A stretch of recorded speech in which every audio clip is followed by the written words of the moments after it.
आकाशवाणी लखनऊ से प्रस्तुत है प्रादेशिक समाचार।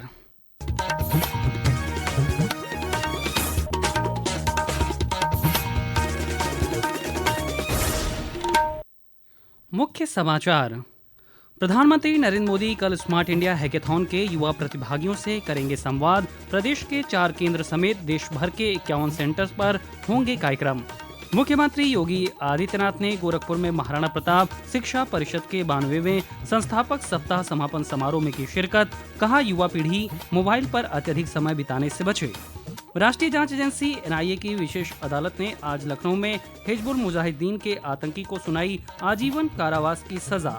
और हाथरस में सड़क दुर्घटना में 7 लोगों की मौत, 8 घायल। मुख्यमंत्री ने मृतकों के परिजनों को 2-2 लाख और गंभीर रूप से घायलों को 50-50 हजार रुपए की सहायता देने के दिए निर्देश।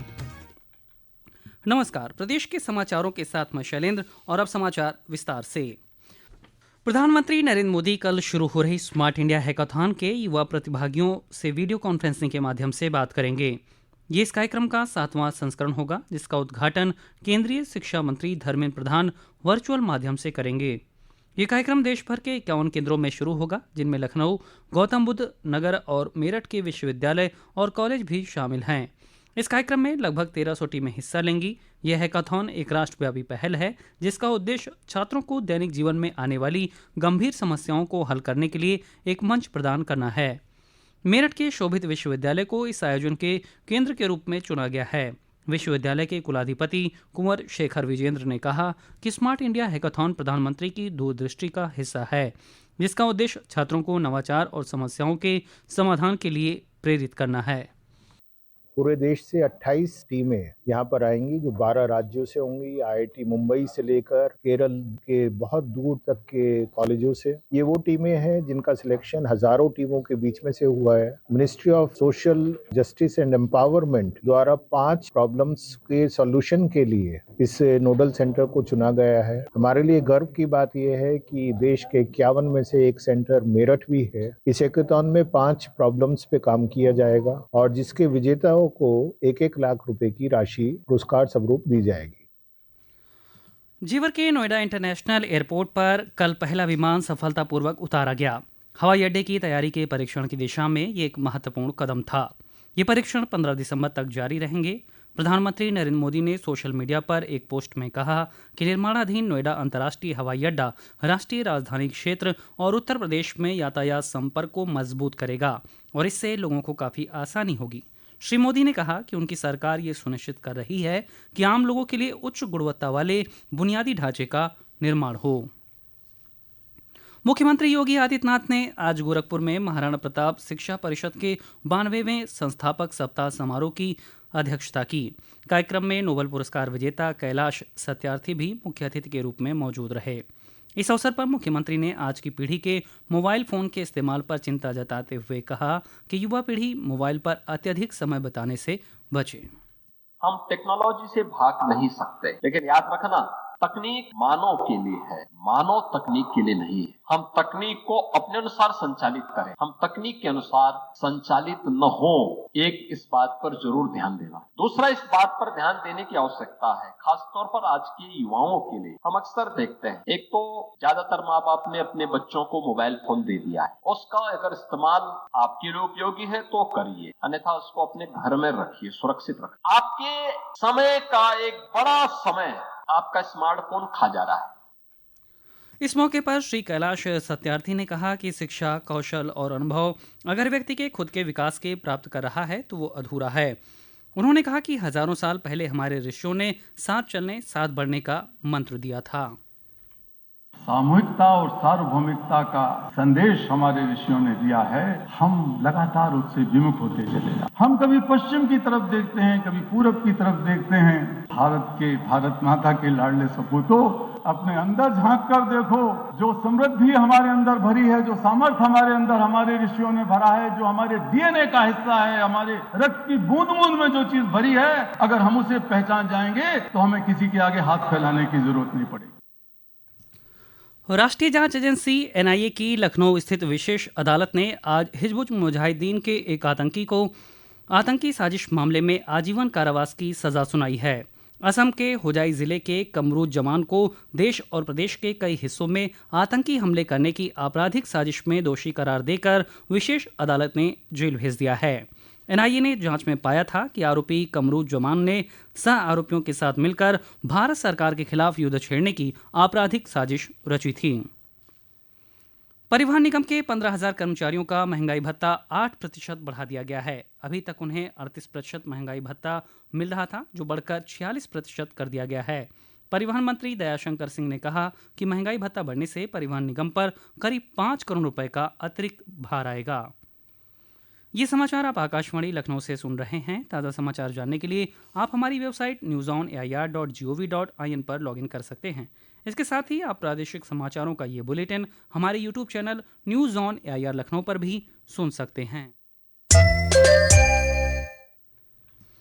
देश भर में आज मानवाधिकार दिवस मनाया जा रहा है। इस वर्ष का विषय है हमारे अधिकार हमारा भविष्य अभी। इस अवसर पर आज अमरोहा में स्कूल कॉलेजों में गोष्ठियों का आयोजन कर लोगों को मानवाधिकारों के प्रति जागरूक किया गया।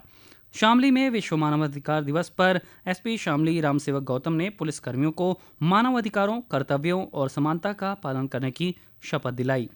वाराणसी में भी अपर पुलिस आयुक्त कानून एवं व्यवस्था डॉक्टर एस चिन्नप्पा ने पुलिसकर्मियों को मानवाधिकारों के संरक्षण की शपथ दिलाई। इस अवसर पर यूनिसेफ के शिक्षा विशेषज्ञ ऋतुक पात्रा ने आकाशवाणी समाचार से खास बातचीत में कहा कि भारत में बच्चों, खासकर दिव्यांग बच्चों के अधिकारों को लेकर जागरूकता बढ़ी है। बच्चों में काफी सारे अवेयरनेस अभी तो हुआ है अपने अधिकारों को लेके, अपने कर्तव्यों को लेकर। हमें सिर्फ ये ध्यान में रखना है कि हर बच्चे का अधिकार जो है किस तरीके से हम उसको प्रोवाइड करें। कुछ तो पेरेंट्स की जिम्मेदारी है, कुछ टीचरों का जिम्मेदारी है, कुछ एडमिनिस्ट्रेटर्स का जिम्मेदारी है, कुछ पॉलिटिशियंस की जिम्मेदारी है। प्रयास करेंगे तो जरूर सबको मिलेगा। मेरा तो ये कहना होगा कि अगर हम बच्चों के लिए कुछ कर रहे हैं, उनका सलाह लेना बहुत जरूरी है। ऐसा नहीं है कि वो सलाह नहीं दे सकते। उनकी जिंदगी के बारे में अगर कुछ किया जा रहा है तो उनका सलाह लेना, उनसे कंसल्टेशन करना बहुत जरूरी हो जाता है। लखनऊ में आज यूनिसेफ की प्रदेश इकाई ने विकलांग बच्चों पर विशेष ध्यान देते हुए प्रत्येक बच्चे के लिए समावेशी भविष्य को सक्षम बनाना विषय पर राज्य स्तरीय कार्यशाला का आयोजन किया। इसमें बच्चों के अधिकारों और उनकी सामाजिक सुरक्षा पर परिचर्चा की गई। इस अवसर पर प्रदेश में राष्ट्रीय स्वास्थ्य मिशन के तहत महिला और बाल विकास विभाग के उपनिदेशक डॉक्टर पुनीत मिश्रा ने कहा कि सरकार सामाजिक संगठनों, मीडिया संस्थानों के सहयोग से ऐसे बच्चों के उत्थान और विकास पे काम कर रही है, जिसकी सराहना राष्ट्रीय स्तर पर भी हो रही है। इस बार महाकुंभ में 40 से 45 करोड़ श्रद्धालुओं के संगम नगरी आने का अनुमान है। इतनी बड़ी संख्या में आने वाले श्रद्धालुओं की संख्या का सही आकलन करने के लिए प्रदेश सरकार विशेष इंतजाम कर रही है। पेश है खास रिपोर्ट। इस बार महाकुंभ में प्रदेश सरकार एआई कैमरों के साथ ही कई अन्य तकनीकों का सहारा ले रही है, ताकि महाकुंभ में आने वाले एक एक श्रद्धालुओं की गिनती की जा सके और उन्हें ट्रैक भी किया जा सके। इस संबंध में मंडलायुक्त विजय विश्वास पंत ने बताया कि इस बार महाकुंभ 2025 में लोगों की काउंटिंग और ट्रैकिंग के लिए विशेष व्यवस्थाएं की गई हैं। श्रद्धालुओं को ट्रैक करने के लिए मेला क्षेत्र के अंदर 200 स्थानों पर लगभग 744 अस्थायी सीसीटीवी कैमरे लगाए जा रहे हैं, जबकि शहर के अंदर 268 स्थानों पर 1107 स्थायी सीसीटीवी कैमरे लगाए गए हैं। यही नहीं, 100 से अधिक पार्किंग स्थलों पर 720 सीसीटीवी कैमरे इंस्टॉल किए गए हैं। इसके अलावा एआई का उपयोग करते हुए क्राउड डेंसिटी एल्गोरिदम से भी लोगों की गिनती की जाएगी। आकाशवाणी समाचार कक्ष से तनवीर फातिमा। हाथरस में आज एक सड़क दुर्घटना में 7 लोगों की मौत हो गई और 7 लोग घायल हो गए। यह हादसा मथुरा कासगंज हाईवे पर तब हुआ जब एक अनियंत्रित ट्रक ने सवारी ले जा रहे वाहन को टक्कर मार दी। मृतकों में बच्चे और महिलाएं भी शामिल हैं।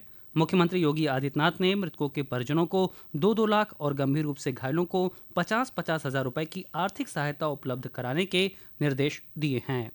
और अंत में मुख्य समाचार एक बार फिर। प्रधानमंत्री नरेंद्र मोदी कल स्मार्ट इंडिया हैकेथॉन के युवा प्रतिभागियों से करेंगे संवाद। प्रदेश के 4 केंद्र समेत देश भर के 51 सेंटर पर होंगे कार्यक्रम। मुख्यमंत्री योगी आदित्यनाथ ने गोरखपुर में महाराणा प्रताप शिक्षा परिषद के 92वें संस्थापक सप्ताह समापन समारोह में की शिरकत। कहा, युवा पीढ़ी मोबाइल पर अत्यधिक समय बिताने से बचे। राष्ट्रीय जांच एजेंसी एनआईए की विशेष अदालत ने आज लखनऊ में हिजबुल मुजाहिदीन के आतंकी को सुनाई आजीवन कारावास की सजा। और हाथरस में सड़क दुर्घटना में 7 लोगों की मौत, 8 घायल। मुख्यमंत्री ने मृतकों के परिजनों को 2-2 लाख और गंभीर रूप से घायलों को 50-50 हजार रुपए की सहायता देने के दिए निर्देश। प्रादेशिक समाचार के इस बुलेटिन में फिलहाल इतना ही। नमस्कार।